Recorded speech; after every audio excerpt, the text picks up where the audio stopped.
The 2024 draft is absolutely loaded at the quarterback and wide receiver positions.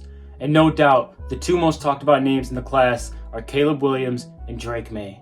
So which one of these guys is actually the best quarterback in the draft? And who should be taken first overall? Let's break it down. Let's start out with UNC's Drake Maye. He's got the prototypical size you would love to have in a quarterback at 6'4". He's a good, not great athlete, so those boxes are checked off. But when I watch Drake Maye on tape, the number one thing that stands out to me is his creativity.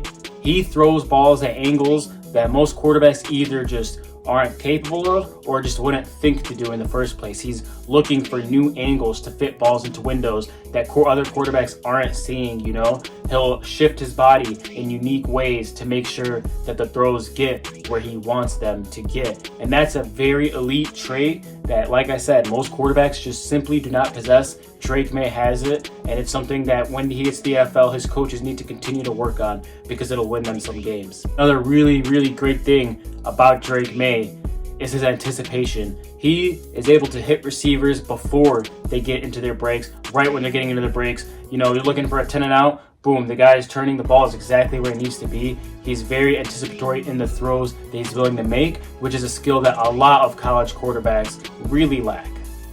Now, for Caleb Williams, the number one thing that stands out when you watch this guy play, he has the Madden gunslinger ability in real life.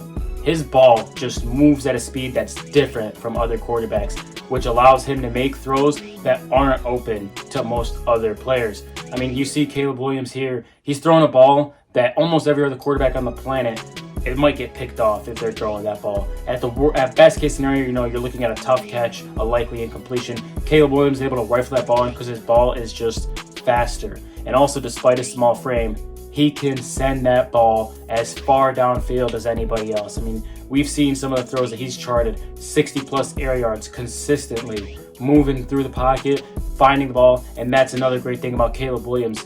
The eyes are always down the field. He's an elite athlete behind the line of scrimmage, but he's not using that to create rushing lanes for himself. He's using that to keep the play alive, and like I said, eyes downfield always. This is something that most quarterbacks just don't come into the league having, and he has that IQ there to keep himself looking for the play. That's what I think will make him an elite quarterback at the next level. But on top of all his physical abilities, he's really a master behind the line of scrimmage. He controls the pocket at will, and he stays in the pocket, then maybe just move one step to the left, one step to the right, one step forward, back, and he's able to shift the entire defensive line to create more and more time for himself to throw. He had one of the highest times to throw in all of college football, and it's not because his offensive line was doing a good job, I'll tell you that much. Caleb is able to extend the plays behind the line of scrimmage, mostly by manipulating the pocket, and then eventually you see him on those rollouts, and we know he's money on the rollouts. And another thing he does so well, but also kind of poorly, he moves through his reads incredibly fast, which is a good thing. But also, let's move into the cons of Caleb Williams. And the first con I'm going to tell you is sometimes he moves off those reads way too fast. I mean, he's going quick. 1, 2, 3. Sometimes he comes off that one a half second too early. The guy ends up breaking out wide open, and he just doesn't see it. And I understand that that's going to be a challenge for him as a shorter quarterback. You got to move off quickly. You don't necessarily have the time to be able to see everything on the field, But he's not going to grow, You can mold him as much as you want as a coach. He's not growing. So that's something you're going to have to deal with. The obvious biggest flaw in Caleb Williams' game, however, is the guy's a turnover machine. And he does it in a lot of different ways, which is pretty funny.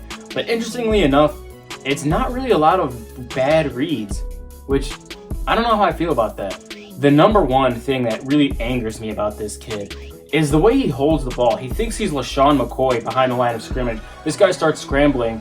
He's got the ball hanging out here like he's trying to mess with kids, like, oh, come get the candy, come get the candy. These aren't kids. They're going to be NFL defensive edge rushers. Let's say he goes to Chicago Bears. Do you think Aiden Hutchinson isn't going to punch the hell out of that ball? Imagine TJ Watt, Myles Garrett, seeing him hold the ball like that. The kid's going to get killed if he doesn't fix that.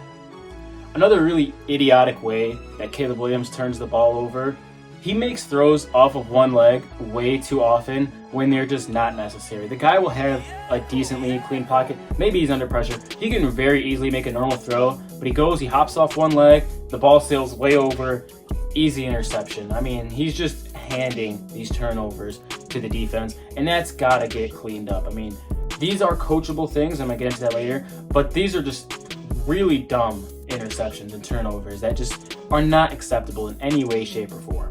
And you're going to hear this about every athletic quarterback that comes out because it's true most of the time. He needs to learn better how to play within structure and also how to stay within that structure.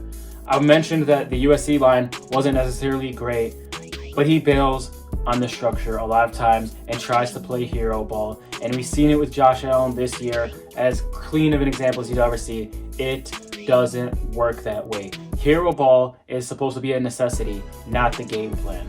So he needs, like I said, one, to learn how to actually consistently play within the structure, and also staying within that structure once he learns it. Also, this isn't really necessarily a critique of him, but it's just something I noticed. The amount of shotgun offense they ran is ridiculous. And we need to see if this guy's going to actually be able to make 5-step, 7-stop dropbacks once he gets to the NFL level. I'm not the one to tell you if he can or can't. You know, I'm just not that smart. But it is something we definitely have to wait and find out about. Overall, Caleb Williams' problems are actually all really coachable and easy fixes if you can get him with a great offensive mind. You know, a lot of besides being short, a lot of these problems are things that a great coach is going to be able to get out of him with practice, with time. It might not happen right away, but I truly believe that. I mean, he doesn't have any fundamental issues. He doesn't have a bad release. His footwork is clean.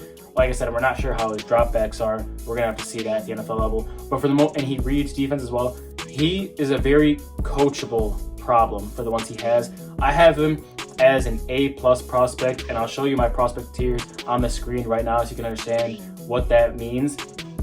I'll compare him to a hybrid of Kyler Murray and Joe Burrow. He's got the athleticism of Kyler Murray, but isn't the rusher that Kyler is in any way, shape, or form. He's really more like the Joe Burrow in the sense that he uses his ability to manipulate the pocket to create those passing opportunities.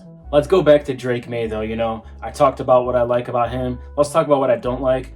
It's some pretty big problems. We talked about the footwork with Caleb Williams. This guy's footwork is terrible. You see him trip over himself. You see him going off the wrong leg and getting just terrible accuracy on throws that he should be able to make routinely. The guy's footwork is terrible. Now, it's definitely coachable, you know, just like we said with Caleb Williams. This is a fixable issue, but it's a massive issue. And we've seen it affect him so much throughout his college career and just throwing absolute ducks. And you know what? It's downright disgusting. Another thing, as much as I said that he is a very good anticipatory thrower, and he also is not a good progressor. He's very, very slow. So when he's not made up his mind that I'm throwing this ball no matter what, I hope my receiver gets open, when you actually ask him to drop back and look to see what gets open, it's not quick like that. He's just not there.